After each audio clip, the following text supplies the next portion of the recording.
Hello and welcome back to my channel.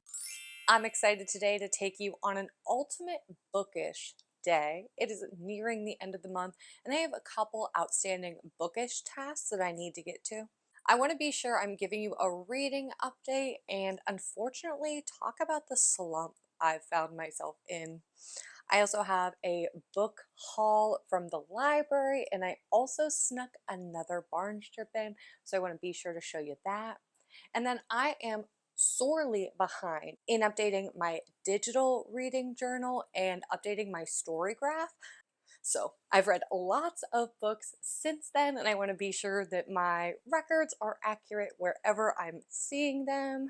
Today is going to be really casual. I want to be really chatty and just have a good time. So let's get into it. I also thought it could be fun. I have a press-on nail set that I've been meaning to get to, so I'm gonna do a little multitasking, talk about the books I've been reading, talk about the unfortunate romance slump that I find myself in, and get my nails all nice. So I am using a Kiss Impress set. I would show you the box, but this is actually the second set I'm getting out of this box. So what I did was just get myself a little paper towel full of alcohol, and that's like to replace the wipe so the adhesive sticks to my nails. These are peel and stick. So I washed my hands. I'm gonna finish up pushing my cuticles back.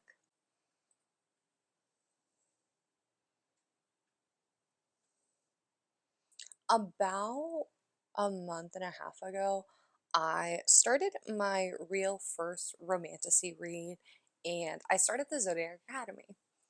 It was my first introduction to fays, magic, all of that world. I guess not my first because I mean I've read Harry Potter and Divergent and series like that, but since I really came back into reading about a year and a half ago, I haven't really read any of the modern romantasy picks. I haven't read any Sarah J. Maas yet, but I thought the Zodiac Academy would be a good place for me to start. Solaria is the location that the Zodiac Academy takes place in, and then the Ruthless Boys of the Zodiac also takes place in Solaria in a little bit different of a spot, and that's the prequel series. And then there is a series that comes after, and that is the Darkmoor Penitentiary series. I started the prequel series. I think Dark Fae is the first book. Ruthless Boys of the Zodiac, finished the first book, finished the second, and I'm like, ooh, okay, wait, like I think I'm loving this. Like I think this is it. Like I like where we're going. Finished the third. I'm crying, screaming, throwing up. I'm like, oh my god, what do we do? That's crazy. And I remember like literally saying to Adam, I was like, I'm afraid because I like where we were at, and then something happened, and now things are going to be different, and I don't want them to be different again. But I finished the third book, and I was like, oh my goodness, what? Sped to the fifth, sped to it, and wow, I was just so happy with where that series ended up, where they took us, the way the authors ended it, and then I was like, wow, I did it. I took the almost 3,000, I think it's actually over 3,000 page deviation, and now I can go back to the Zodiac Academy. So I do. And I pick up the Zodiac Academy where I was at the fourth book, and I'm like, no, no, no. I gotta go back. So I go back and I mostly skimmed. I was 125 pages in and then continued on. And now I'm probably about 350 pages into that. And oh gosh, now I'm like, I am missing our Ruthless Boys characters. Absolutely. I'm so happy that I went back and now I have all of Gabriel's backstory. It's also just so much more enjoyable. I know that there are other characters from the Ruthless Boys series that will be making appearances in the Zodiac Academy, so I feel great knowing that, and I'm excited to continue on. I was a little worried about what the other series, the Darkmoor Penitentiary series, was going to be about, but we end up meeting those characters in the prequel series. which is awesome. So I already know who they are, we know their backstory, and it makes me excited to move on and read that, even though I have, goodness, I have like 7 Zodiac Academy books before we get there, but we will make it. So then my problem is I am loving all of the fantasy books that I'm reading. Like I am set for my romantasy fall, feeling good about all of that, but I find myself in a true romance slump. And it's been a really long time since I've been in a romance slump, literally like since like I came back to reading. I was reading a lot at the end of last year, and then I started reading at the beginning of this year. I was a little slower. I read a couple things that just weren't the best for me. I just didn't like them that much. But then I read a book. It was I Wish I Would Have Told You by Whitney G. And it wasn't that this book was spectacular. It was that this book just like hit me at the right time. And it was a book that I couldn't guess any of the plots that were happening. And I was just so taken aback that a whatever, like, just found it on Kindle Unlimited because it had a cute cover romance was tricking me. And it's funny because I read another book from Whitney G. I actually read like it was a series that was on Kindle Unlimited and it was just fine. But this other book, like it was so good. And I found out that there was a sequel. But it's a step sibling. It's like a stepbrother romance. And I'm really, really not into knocking anyone's thing, but don't think I'm gonna enjoy that. So, it got me back into reading, but I haven't really come across a romance slump since then. I had a bunch of great books from the library. I've had several great library trips, and I think that I was just so happy to be so excited about reading again. I could kind of crank through books that were meh, more subpar, but I enjoyed them because it felt like I had been away from reading for a while, and coming back to them was nice. Well, now I haven't loved the past few romance books that I've been reading, and I find myself now not really wanting to pick one up. I started the Olympic-sized romance reading challenge, which I don't know if that's what shot me in the foot. Like, just my ambition of, I can read romance all the time, so I'll start a big romance reading challenge. It'll be great. And then it didn't end up being great because some of the books I read just weren't. And I think it started, I read Icebreaker. Icebreaker was pretty good. I was like, ooh, this is nice. This is like a modern feel to it. Then I was reading Bridesmaid for Hire with that, and Bridesmaid for Hire just wasn't hitting. And then I started Flawless by Elsie Silver, and I love the Chestnut Springs world that she had created. I read Wild Love, really appreciated that, but I hated Rhett, and that made Flawless bad for me. So I've just been on a string of not really loving our male main characters. And because I haven't been loving our male main characters, I'm just kind of like met on the love. I finished off, I pressed everything on. Now I'm just going to lightly file, but I always make sure to kind of hold the press on down while I'm filing, just because the first hour or so after you've pressed is the most important for wear and tear. You want to be sure you're not immediately washing your hands, just really making sure that the glue sticks and make sure that nothing feels like it's going to move at all. So then I was continuing on with my romance reading challenge, and I picked up this Allie Hazelwood book, Not in Love.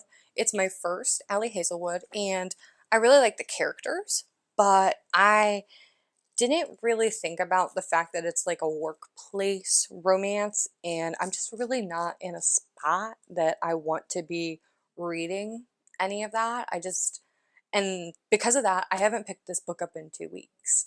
So I don't know what to do with it because I don't want to DNF it because I know at some point I'm going to want to read it, but I kind of have to just put the pause button on it right now because it's not serving me.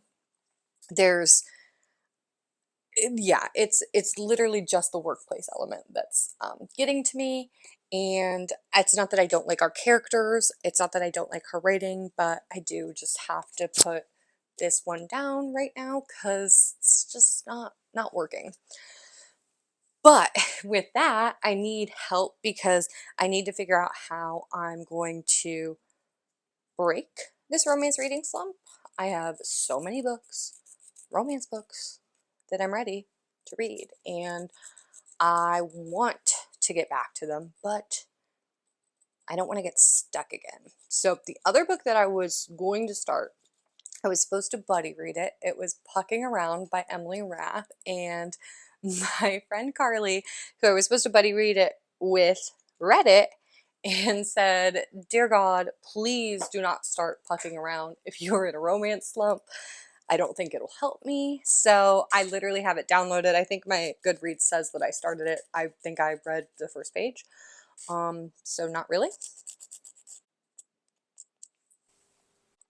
I finished up my nails. I didn't want to file them on camera. I was a little nervous about the sound.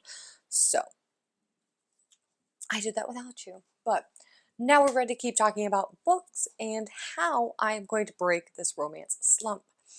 One of the things that I picked up at the library was something that I have been waiting for since June. Honestly, now I want to go back and check because maybe even since May, because I think the whole reason I put a hold on this particular title was to get into a June book club with it. I obviously didn't make book club, but this is Christina Lauren, The Paradise Problem. This is their book from this year, I believe, or at least is one of their newer ones. And it's super funny because I didn't realize until right now, I haven't even read the description for this one. But I put myself in line to get this hold, and I was 42nd in line. So I have been waiting a pretty long time for the Paradise Problem, and I only have it for about another week. A week on Friday is actually when I need to finish this up by, so definitely a contender for me just because I have to. And maybe that's what I need to get me out of this romance slump, like just to kind of a kick. Like, I don't have a choice. I have to finish this one in 9 days or I wasted everybody's time. Scary. Another option to potentially break my romance reading slump is a Lauren Asher book, her latest. This is Love Unwritten, and I did absolutely buy this one for the cover. I love it. It's beautiful. It's nice and chunky. I also got a great deal on it at Walmart, so it just, like, stars aligned, felt great. This is a pick. I know this is a second chance, single dad, nanny trope. So preparing myself for all those things. But at the end of the day, Lauren Asher's writing is usually pretty good. So definitely a contender. This one is also in my Olympic size romance rating challenge, but I don't know what I'm going to do with said challenge. So we'll figure it out together. The other thing I am partnering up for is a buddy read that I will absolutely participate in, and that is a reread of the Tejan Fallen Crest series ahead of Cade, which is the last book, and it comes out in December. I read this already this year. I've read this book a few times over my life, and I just love it. It's not like the most it's just a good book. Like, I don't know, it's just a good series. I just love this girl. And like I mentioned, I'm buddy reading this. So we're gonna buddy read the series together, and then I'm gonna bring Carly on so we can talk about why this book is one of our favorites and why Sam, the female main character, is just holds such a good place in my heart, in her heart. We love Sam. Sam also really reminded me of Shannon from Binding 13 and from the Boys of Tommen world. So if you enjoyed the Boys of Tommen series, you probably want to jump over and read the Fallen Crest series as well. And that's not one that I see as much as I see people talking about the Boys of Tommen, which, don't get me wrong, the Boys of Tommen series has me in a chokehold. Like, I love it. But let's give some love for Fallen Crest and Tejan books too. So I have those few books to consider, and then I'm going to take you along. I'm going to change locations. I'm going to talk about the Barnes & Noble haul that I just had and talk about the big library haul that I just had. So let's get cozy. This is better. So, like I mentioned, I had another small Barnes & Noble haul, so let's start there. I picked up 3 awesome books the last time I was at Barnes, and I'll start with the Unhoneymooners, another Christina Lauren book, and this one is frenemies. Her twin sister ends up winning a all expenses paid wedding and honeymoon, but unfortunately during the wedding everybody gets food poisoning other than Olive and her frenemy Ethan. So they are going to end up being stuck together on this honeymoon trip together because Olive is determined to not let Ethan get in her way of fun. I think this is going to be great. I don't know for sure, but I'm guessing we're going to have a one bed trope, which is just funny. I picked this up because my friend said that the dialogue and the banter is just king. So I have a lot. I have a few, rather, Christina Lauren books. You'll see I actually have one in my rest of my library haul as well. So maybe they end up getting read. And these aren't the only books I've ever read from Christina Lauren. I've read some in the past. And if you don't know, Christina Lauren is actually a pen name for 2 best friends and authors, Christina and Lauren. So that's why I keep saying them sometimes when I talk about them. My next, I like to gesture with the books. My next grab is a first to me from this author, and that is Abby Jimenez, Part of Your World. Part of Your World is within the series of Just for the Summer, which came out this year, and I feel like everybody got to read it, and I was like, meh, I want to read it, but I want to make sure that I give the whole series some love, so I had to start at the beginning. I would have started this series earlier, but I went to Barnes & Noble to buy this book months ago, and it wasn't there at the location I was at. So this was a have to grab when I was at Barnes last time, and that is Part of Your World. So I'm really excited. I also found out that Abby Jimenez is also a Food Network star and a baker, and she has a bakery, and I love that she gets to live both of my best dreams. So I think we all need to be a little bit more like Abby Jimenez because wow, wow, wow. What a life. What a dream. The last book I picked up from Barnes is the prettiest book on my shelf right now. I love it. This is Tomorrow and Tomorrow and Tomorrow by Gabrielle Zevin. Another one that I've seen lots of people talk about, and it's because of that it's been on my TBR for quite some time, but I could not pass up this beautiful blue sprayed edge copy of it when I was at Barnes. I also realized that this is not the first Gabrielle Zevin book that I've read. I haven't read her in a very, very long time, but when I was in middle school, she had a book come out called Elsewhere, where a young teenage girl, want to say she's 14, she's 13 or she's 14. She ends up passing away and she goes to elsewhere, which is like this kind of in between, this sort of purgatory place. But instead of aging forward, she ages backwards. So it was a really good book. I remember liking it. I probably still actually have it at my parents' house. So putting this one in my pile. This is definitely going to end up being a fall read for me, and I think I want to make this one a full reading journal video like I did with my Emily Henry beach read book, but hopefully doing that to this book won't ruin it for me, because I don't know, I might have ruined beach read for myself by just reading it for so long. I think that was my problem. I needed to just like read it like quick, read it in a day and a half, read it like while I was on vacation instead of spending 3 weeks like poring over the text like I did. I probably did the couple dirty, let's be real. It was probably me. We'll see.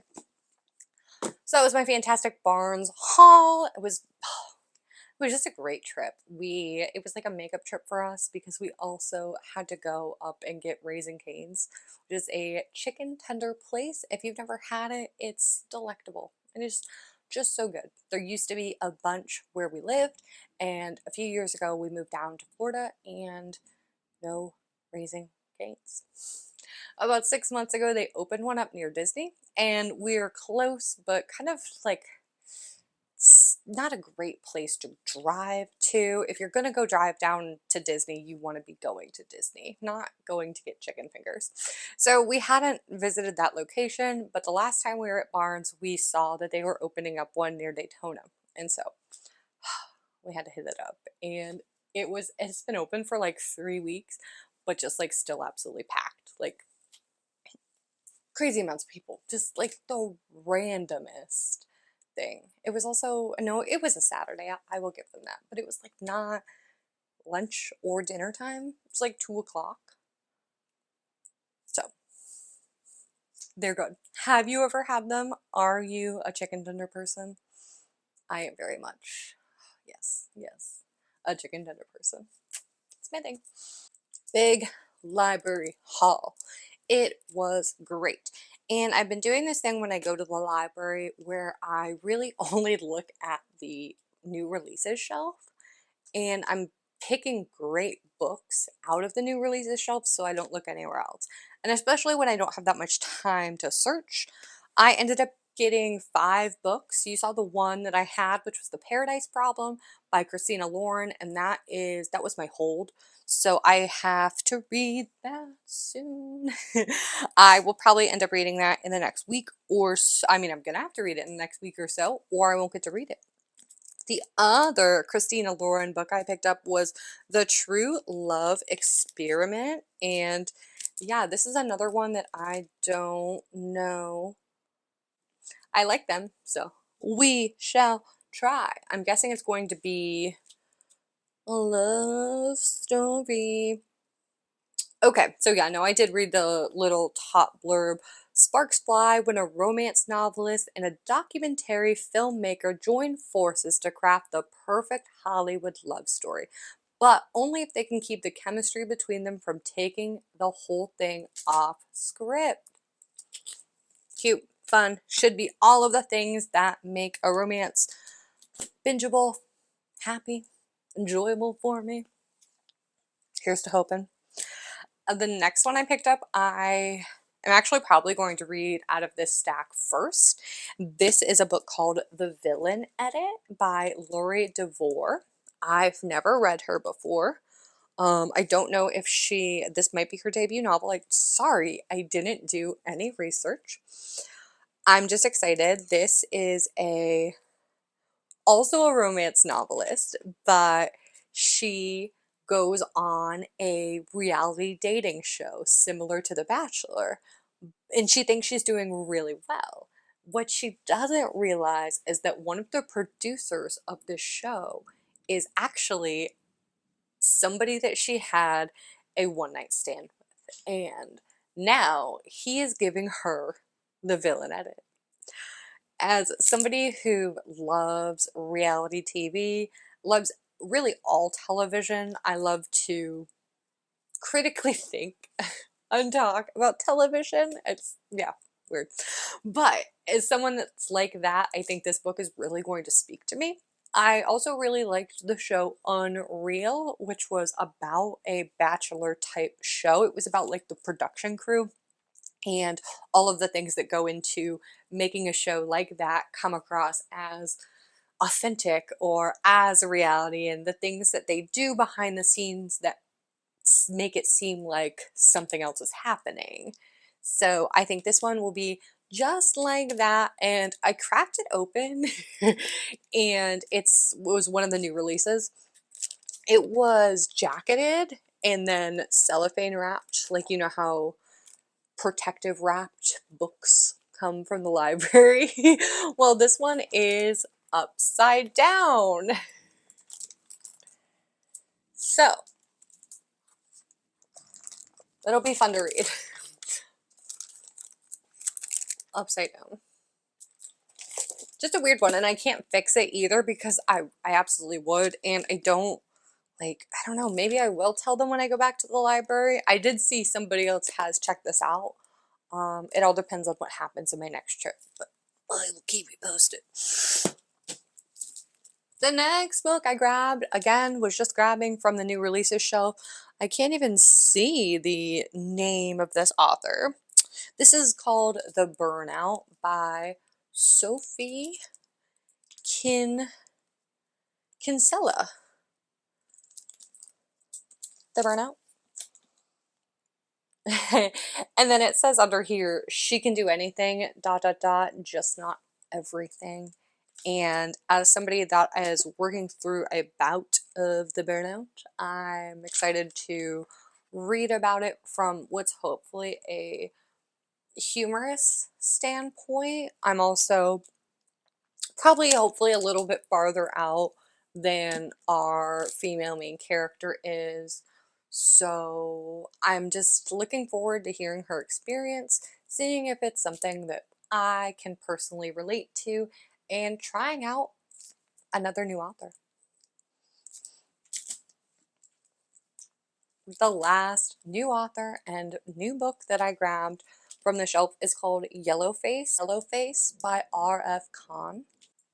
I'm just going to start off by reading you the top little blurb. White lies, dark humor, deadly consequences.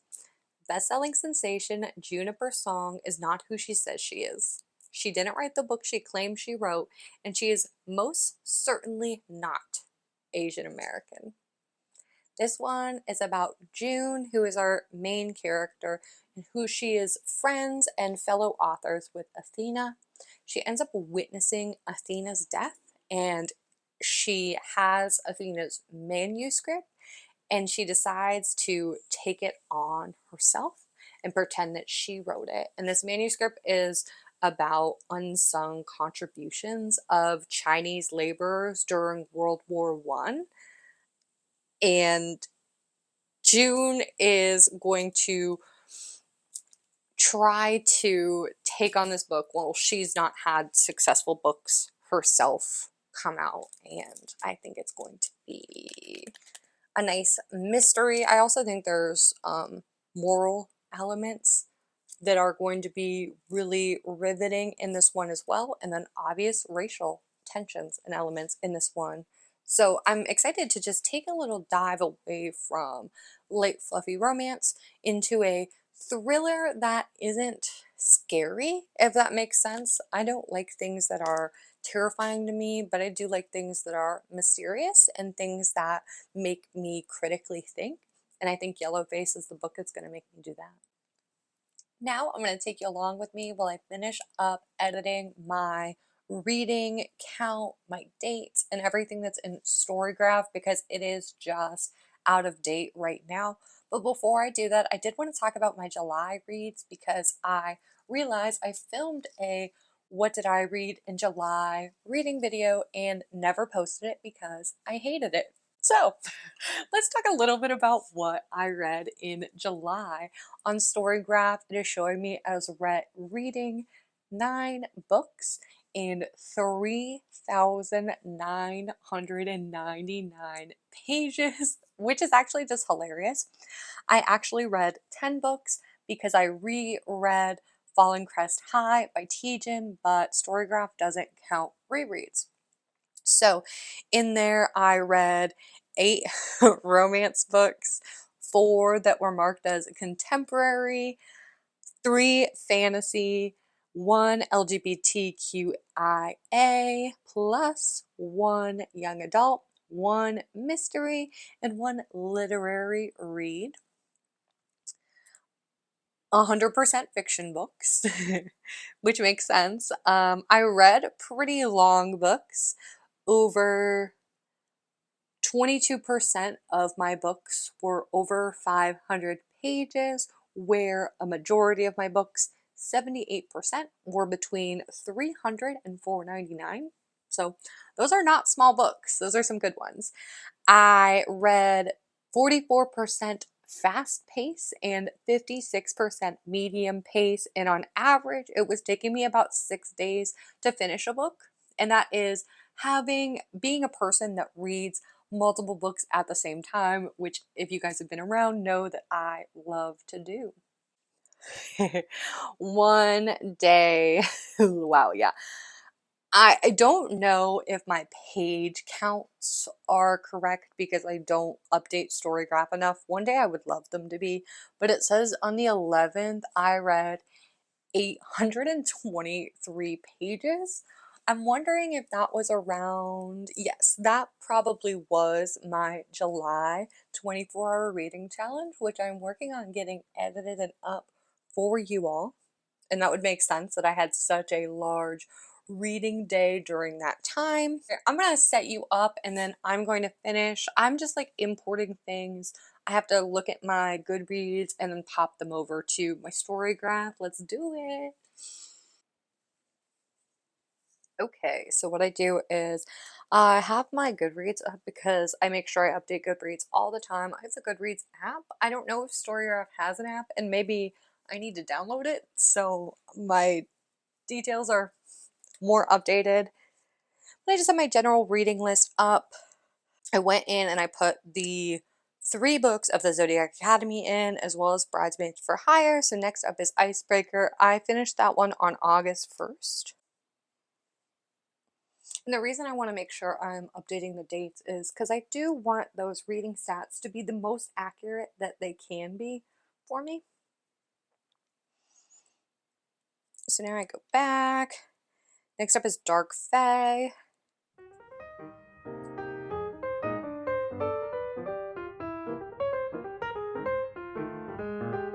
Do you guys use Storygraph, or do you use Goodreads, or is there another system that I should be thinking about using? I liked that I could bring all of my stats into Storygraph when I started, but it's not the most intuitive system for me, so I'm wondering, is there something that is just a little better to use?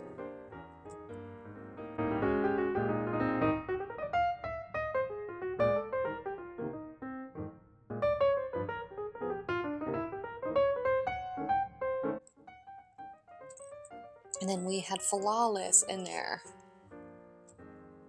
I really wanted to like this one. I like Chestnut Springs. I hated Rat. There we go. This is going to update all of my August stats for the month so far. It is the 22nd, so still have a little bit of reading to do, but let's check out my August stats as they currently stand.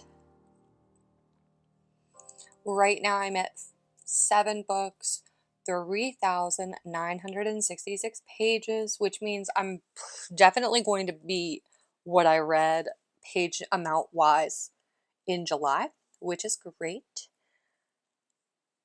I'm reading all over the place. Adventurous, emotional, mysterious, lighthearted, funny, and dark, which I'm guessing is just because of the romantasy reads that I took on this month. All over with my pacing, which is pretty cool. Even a bit of slow pacing, which makes sense. The other book that I'm reading, and I've been reading for most of August, is Not in Love by Ali Hazelwood. And that isn't here yet because I haven't finished it and I don't know what I'm going to do with it. So, lots of books that were over 500 pages, all fiction. And then the romance and the fantasy, that's what's been going on.